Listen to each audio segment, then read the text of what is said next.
ನಮಸ್ಕಾರ ಎಲ್ರಿಗೂ ಮುಂಜಾನೆ ಕಿಚನ್ಗೆ ಸ್ವಾಗತ. ಇವತ್ತು ಹಬ್ಬದ ಪ್ರಯುಕ್ತ ಸಿಹಿಯಾದ ಶಂಕರಪೋಳಿಯನ್ನ ಕೆಲವೇ ಪದಾರ್ಥಗಳನ್ನು ಬಳಸಿ ಹೇಗೆ ಮಾಡೋದು ಅಂತ ನೋಡೋಣ ಬನ್ನಿ. ಮೊದಲಿಗೆ ಈ ಅಳತೆ ಬೌಲಲ್ಲಿ 1 ಕಪ್ ಸಕ್ಕರೆ, ನಂತರ ಇದೇ ಅಳತೆ ಬೌಲಲ್ಲಿ 1 ಕಪ್ ಹಾಲು. ಸಕ್ಕರೆನ ಹಾಲಲ್ಲಿ ಕರಗಿಸ್ಕೋಬೇಕು. ನೀವು ಬೇಕಾದ್ರೆ ಸಕ್ಕರೆ ಪುಡಿ ಮಾಡಿನೂ ಹಾಕ್ಕೋಬಹುದು. ಈಗ ಸಕ್ಕರೆ ಕರಗಿದೆ, ಅದೇ ಅಳತೆಯಲ್ಲಿ 1 ಬೌಲ್ ಎಣ್ಣೆ ಹಾಕ್ತಿದ್ದೀನಿ. 1 ಚಿಟಿಕೆ ಉಪ್ಪು, 1 ಹಾಫ್ ಸ್ಪೂನ್ ಏಲಕ್ಕಿ ಪುಡಿ. ಇದನ್ನೆಲ್ಲ ಮಿಕ್ಸ್ ಮಾಡಿಕೊಂಡು ಇದೆಷ್ಟು ಹಿಟ್ಟು ಹಿಡಿಯುತ್ತೋ ಅಷ್ಟು ಮೈದಾ ಹಿಟ್ಟನ್ನು ಹಾಕಿ ಕಲಿಸ್ತಾ ಹೋಗ್ಬೇಕು, ಸ್ವಲ್ಪ ಸ್ವಲ್ಪ ಹಾಕ್ತಾ ಹಾಕ್ತಾ.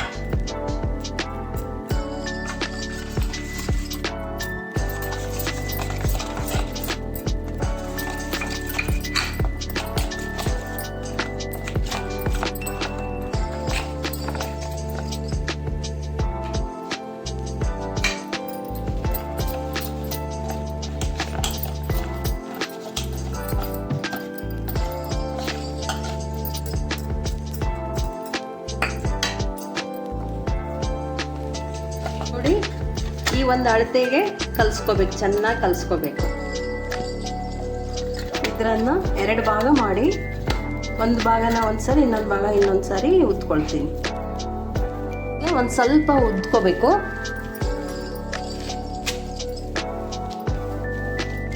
ಸ್ವಲ್ಪ ಉದ್ಕೊಂಡ್ಮೇಲೆ ಇದನ್ನ 4 ಸೈಡ್ಸನ್ನು ಈ ಥರ ಕ್ಲೋಸ್ ಮಾಡಬೇಕು.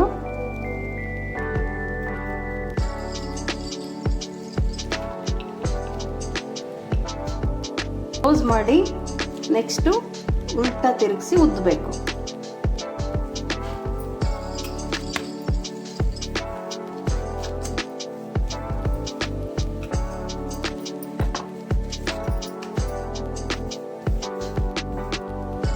ಉದ್ಕೊಂಡಾದ್ಮೇಲೆ ನಿಮಗೆ ಯಾವ ಶೇಪ್ ಬೇಕೋ ಆ ಶೇಪಲ್ಲಿ ಕಟ್ ಮಾಡ್ಕೊಳ್ಳಿ.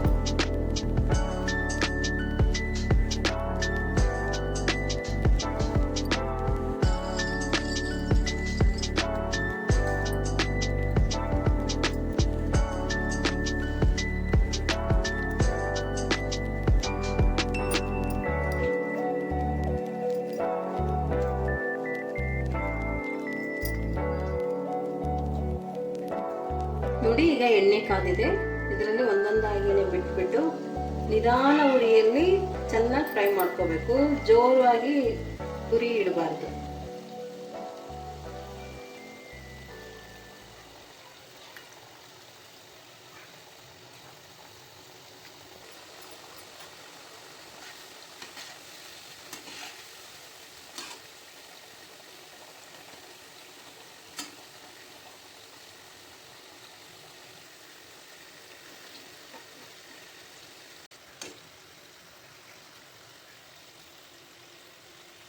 ಈ ಥರ ಕಲರ್ ಚೇಂಜ್ ಆಗೋವರೆಗೂ ಫ್ರೈ ಮಾಡಿ ತೆಗೆದಿಡಬೇಕು.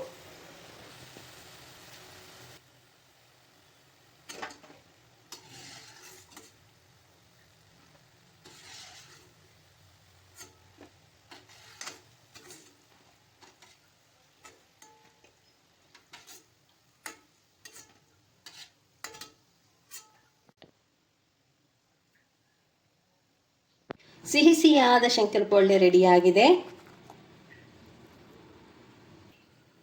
ಇದೇ ಥರ ಖಾರದ ಶಂಕರಪೋಳಿ ರೆಸಿಪಿ ಬೇಕು ಅಂದರೆ ಡಿಸ್ಪ್ಲೇ ಮೇಲೆ ಬರ್ತಾ ಇರೋ ವಿಡಿಯೋನ ಕ್ಲಿಕ್ ಮಾಡ್ಕೊಳ್ಳಿ.